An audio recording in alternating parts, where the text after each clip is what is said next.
Hi, this is Maginoni. Here's my review for Amazing Spider-Man number 645 and Thanos Imperative number 5. I'm going to do Thanos Imperative first. Now, overall, I was really impressed with Thanos Imperative. So far, this entire series has just been a home run for me. The action's been really fast, furious. The art's been good. The story's been moving. There's been very little lag time or slow down to the plot. It's just, it's kind of like they realize that they only have, 6 issues, and then they need to get the story moving. Now, there's, if you guys can remember, you have Star-Lord and Thanos and the Guardians of the Galaxy in the Cancerverse, and Thanos basically is their version of death, and they need him to shut down that other universe, basically to destroy it. Well, you have all the twisted Avengers and twisted superheroes fighting. They're invaders, and as you can see here, the art's pretty decent. There's really good action. And what I think is really also good is that they're using characters that rarely get, the spotlight. You have Ronin, Gladiator, Quasar, those people, like the space heroes. I think that part's really cool. Now, this is the picture that really, truly, got me impressed with this issue. Now, if you remember going back to the earlier issues, you had their version of Galactus, the Cancerverse's version of Galactus coming through the gateway.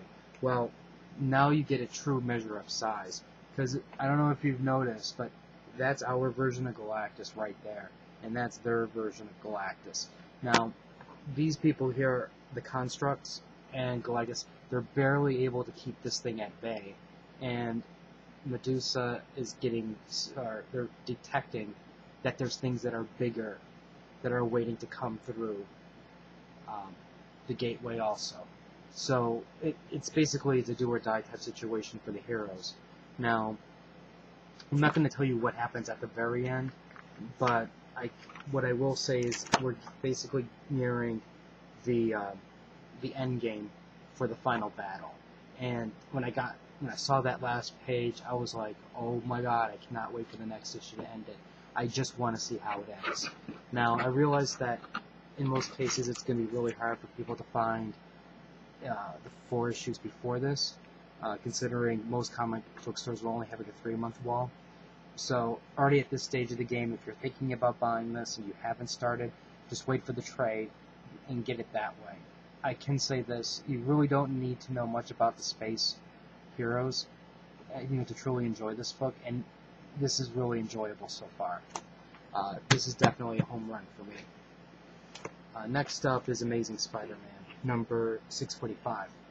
Now, I've been dogging on this book for the art since the beginning of the storyline, and I'm still going to be dogging on it, but I really did enjoy this issue, because in this issue here, Peter thinks that the baby's dead, and he's taking it out on the villains that are responsible for this.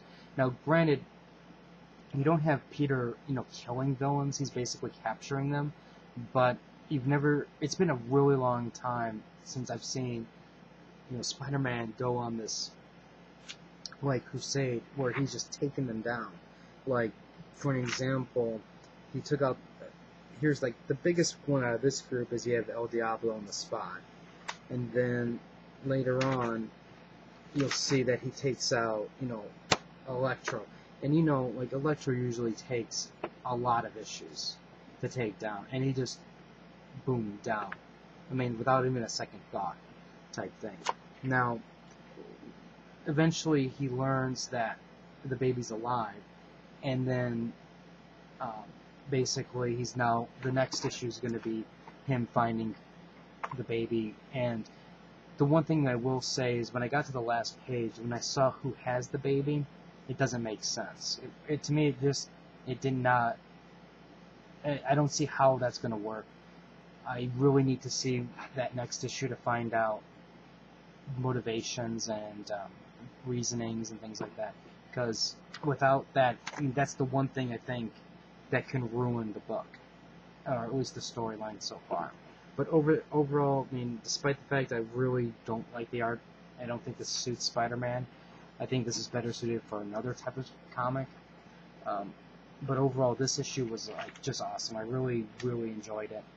You had, I think you're going to see Malice come into play in in the next episode, because she's finally starting to get her bearings, and then she gets her glider, and Harry's up to something.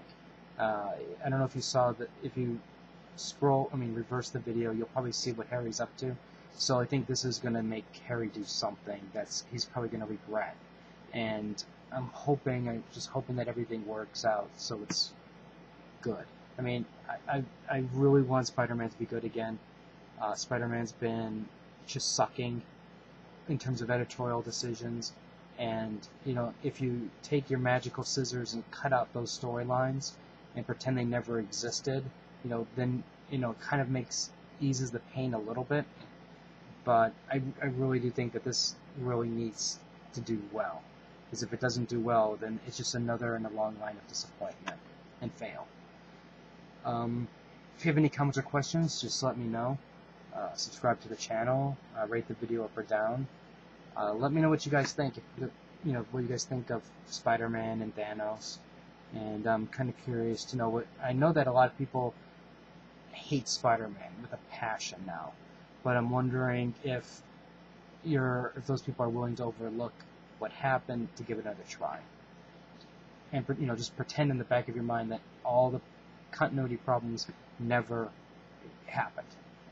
So, anyways, let me know, and I'll have more reviews up later.